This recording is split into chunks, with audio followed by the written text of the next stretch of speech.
మనం దిగుమతి చేసుకోవచ్చు. ఇక్కడ ఈ వ్యాపారానికి ఇండోర్ ప్లాంట్స్కు దాంతో కుండీలు అవసరం అవుతుంటాయి. రకరకాల కుండీలు మోడల్ వస్తున్నాయి ఈరోజు మార్కెట్లో. వాటిని కూడా వాళ్ళు సప్లై చేస్తారు. ఒక్కసారి ఆ అడ్రస్కి మీరు పోయే ప్రయత్నం చేయండి. అక్కడికి వెళ్ళి చూడండి.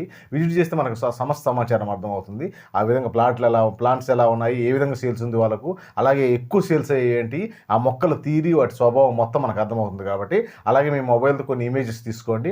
మొక్కల ఇమేజెస్ వాటిని వాళ్ళు వివరించినప్పుడు మీకు ఒక అవగాహన వస్తుంది. కాబట్టి ఈ విధంగా కొంచెం ఈరోజు రిచ్ కల్చర్ అలవాటు అవుతుంది జనాలకు.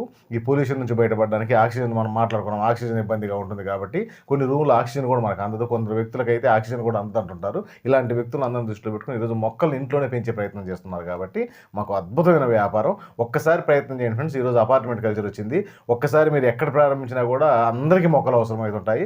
అవసరమైన వ్యక్తులలో తీసుకెళ్తుంటారు. దానితో ఇప్పుడు మళ్ళీ కొత్త ట్రెండ్ ఏంటంటే ఎక్కడికి పోయిన ఫంక్షన్కి పోయినా మొక్కలు పంచి అలవాటు చేసుకుంటున్నారు.